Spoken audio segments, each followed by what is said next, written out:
ये आकाशवाणी है। अब आप कनकलता से समाचार सुनिए। –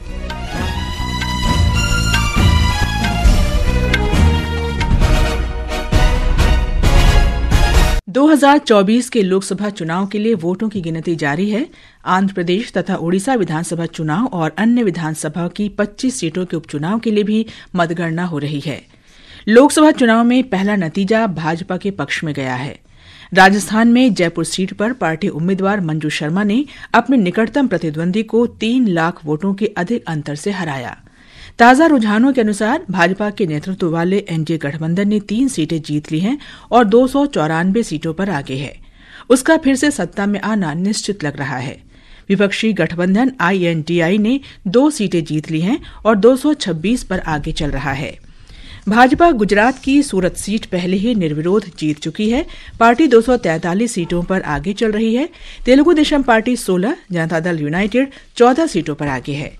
आगे चल रहे कुछ प्रमुख उम्मीदवारों में शामिल हैं वाराणसी से प्रधानमंत्री और वरिष्ठ भाजपा नेता नरेंद्र मोदी, गुजरात में गांधीनगर से केंद्रीय मंत्री अमित शाह, इनके अलावा नागपुर में नितिन गडकरी, मध्य प्रदेश गुना से ज्योतिरादित्य सिंधिया, मुंबई उत्तर से पीयूष गोयल, विदिशा से शिवराज सिंह चौहान, मांडला से फग्गन सिंह कुलस्ते, उत्तर प्रदेश में रायबरेली से राहुल गांधी, कन्नौज से समाजवादी पार्टी के अखिलेश यादव और मैनपुरी से डिम्पल यादव।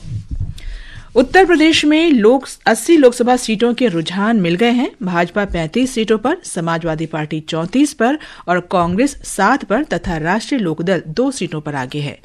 आजाद समाज पार्टी, काशीराम और अपना दल का एक उम्मीदवार आगे चल रहा है। केंद्रीय मंत्री स्मृति ईरानी अमेठी सीट पर 1 लाख से अधिक वोटों से पीछे चल रही हैं। अमेठी लोकसभा सीट के रुझानों पर कांग्रेस की महासचिव प्रियंका गांधी ने कहा कि उन्हें कांग्रेस उम्मीदवार किशोरी लाल शर्मा के पक्ष में आने वाले परिणाम को लेकर कभी संदेह नहीं था। परिणाम की घोषणा होनी अब भी बाकी है। फिर भी प्रियंका गांधी ने श्री शर्मा और अमेठी के लोगों को बधाई दी है। राजस्थान में ताजा रुझान के अनुसार भाजपा 14 सीट, कांग्रेस 8 तथा मार्क्सवादी कम्युनिस्ट पार्टी, राष्ट्रीय लोकतांत्रिक पार्टी और भारत आदिवासी पार्टी 1-1 सीट पर आगे है। गुजरात में भाजपा 25 सीटों पर जबकि कांग्रेस 1 सीट पर आगे है। भाजपा उम्मीदवार मुकेश कुमार चंद्रकांत दलाल को सूरत सीट पहले ही निर्विरोध मिल चुकी है। महाराष्ट्र में भाजपा 13 सीटों पर आगे है। शिवसेना 5 सीटों पर और राष्ट्रवादी कांग्रेस पार्टी 2 सीट पर आगे है। शिवसेना उद्धव ठाकरे गुट 11 तथा कांग्रेस 10 सीटों पर और राष्ट्रवादी कांग्रेस पार्टी शरद चंद्र पवार गुट 6 सीटों पर आगे चल रहा है। 1 सीट पर निर्दलीय उम्मीदवार आगे है। मध्य प्रदेश में सभी 29 सीटों के रुझान मिले हैं और सभी पर भाजपा आगे चल रही है। आंध्र प्रदेश में सभी 25 सीटों के रुझान मिल रहे हैं। Telugu Desam party 16, Bhajpa 3, YSR Congress party 4 और अन्य 2 आगे हैं। प्रदेश भाजपा अध्यक्ष डी पुरंदेश्वरी राजमुंद्री सीट पर आगे चल रही हैं। वहीं प्रदेश कांग्रेस अध्यक्ष YS शर्मिला रेड्डी कडप्पा सीट पर पीछे हैं। दिल्ली में भाजपा 7 सीटों पर आगे है। भाजपा उम्मीदवार मनोज तिवारी, बांसुरी स्वराज, कमलजीत सहरावत, प्रवीण खंडेलवाल, रामवीर सिंह विधोड़ी, योगेंद्र चंदोलिया और हर्ष मल्होत्रा अपनी अपनी सीटों पर आगे चल रहे हैं। पंजाब की 13 सीटों में से कांग्रेस 7, आम आदमी पार्टी 3, शिरोमणि अकाली दल 1 तथा निर्दलीय 2 सीटों पर आगे हैं। हरियाणा में सभी 10 सीटों के रुझान मिल गए हैं। भाजपा ने 4 और कांग्रेस ने 6 सीटों पर बढ़त बना ली है। चंडीगढ़ की एकमात्र लोकसभा सीट पर कांग्रेस उम्मीदवार मनीष तिवारी भाजपा उम्मीदवार संजय टंडन से आगे हैं। जम्मू कश्मीर की सभी 6 सीटों में से भाजपा ने 2, नेशनल कॉन्फ्रेंस ने 2 और निर्दलीय उम्मीदवार ने 1 सीट पर बढ़त बना ली है। नेशनल कॉन्फ्रेंस के उम्मीदवार और पूर्व मुख्यमंत्री उमर अब्दुल्ला बारामूला सीट पर निर्दलीय उम्मीदवार इंजीनियर शेख राशिद से पीछे चल रहे हैं। भाजपा उम्मीदवार और केंद्रीय मंत्री डॉक्टर जितेंद्र सिंह उधमपुर सीट पर आगे हैं। पीपल्स डेमोक्रेटिक पार्टी नेता महबूबा मुफ्ती अनंतनाग राजौरी सीट पर नेशनल कॉन्फ्रेंस के उम्मीदवार मियां अल्ताफ अहमद से पीछे चल रही हैं।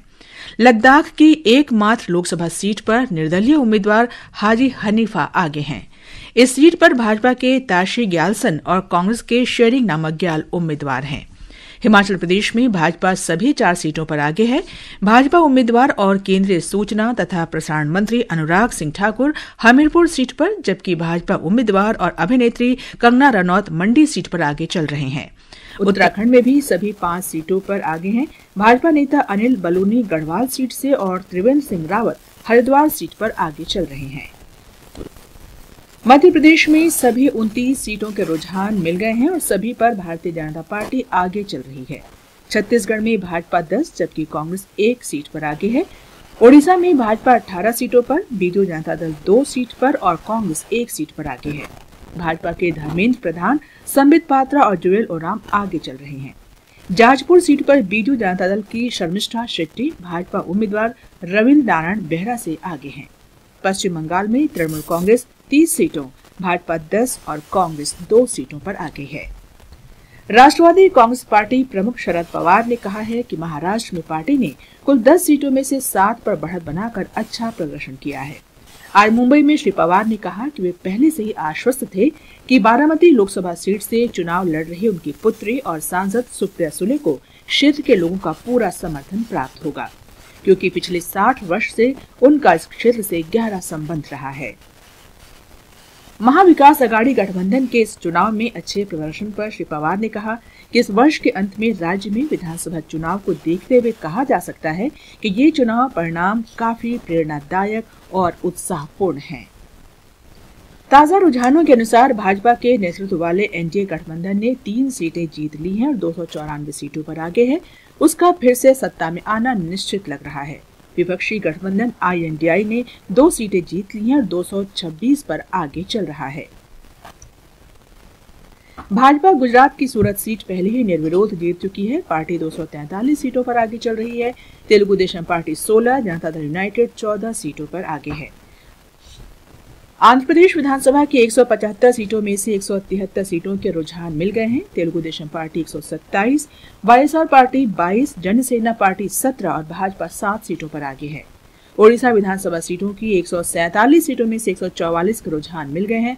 भाजपा 76, सत्तारूढ़ बीजू जनता दल 53 और कांग्रेस 12 पर आगे है। निर्दलीय उम्मीदवार 2 और मार्क्सवादी कम्युनिस्ट पार्टी 1 सीट पर आगे है। शेयर बाजार के प्रमुख सूचकांकों में आज भारी गिरावट रही। बॉम्बे शेयर बाजार के सेंसेक्स और नेशनल स्टॉक एक्सचेंज के निफ्टी में 5% से अधिक की गिरावट दर्ज हुई। सेंसेक्स 4166 अंक गिरकर 72,302 पर बंद हुआ। निफ्टी भी 1,304 अंक की गिरावट के साथ 21,960 पर बंद हुआ। आईसीसी T20 क्रिकेट विश्व कप में आज रात 8 बजे इंग्लैंड का मुकाबला स्कॉटलैंड से होगा। एक अन्य मैच में रात 9 बजे नीदरलैंड्स का मुकाबला नेपाल से होगा। भारतीय टीम कल अपना पहला मैच रात 8 बजे आयरलैंड से खेलेगी। इससे पहले अफगानिस्तान ने युगांडा को 125 रन से हरा दिया। जकार्ता में इंडोनेशिया ओपन बैडमिंटन टूर्नामेंट में भारतीय खिलाड़ी आज अपने अभियान की शुरुआत करेंगे। लक्ष्य सेन, एचएस प्रणय, किदाम्बी श्रीकांत, प्रियांशु राजावत और किरण जॉर्ज पुरुष सिंगल्स मैच खेलेंगे। एन सिक्की रेड्डी और B Sumeeth Reddy mix doubles में तथा त्रिसा जॉली और गायत्री गोपीचंद महिला डबल्स में उतरेंगे। तनिषा क्रेस्टो और अश्विनी पोन्नाप्पा तथा श्वेत पर्णा पांडा और ऋतु पर्णा पांडा कल महिला डबल्स खेलेंगी। कल ही पीवी सिंधु और आकर्षी कश्यप महिला सिंगल्स तथा चिराग शेट्टी और सात्विक साईराज की रेड्डी पुरुष डबल्स खेलेंगे। लोकसभा चुनाव में पहला नतीजा भाजपा के पक्ष में गया है। राजस्थान में जयपुर सीट पर पार्टी उम्मीदवार मंजू शर्मा ने अपने निकटतम प्रतिद्वंदी को 3 लाख वोटों के अधिक अंतर से हराया। ताजा रुझानों के अनुसार भाजपा के नेतृत्व वाले एनडीए गठबंधन ने 3 सीटें जीत ली हैं और 294 सीटों पर आगे है। उसका फिर से सत्ता में आना निश्चित लग रहा है। इसके साथ ही ये समाचार बुलेटिन समाप्त हुआ।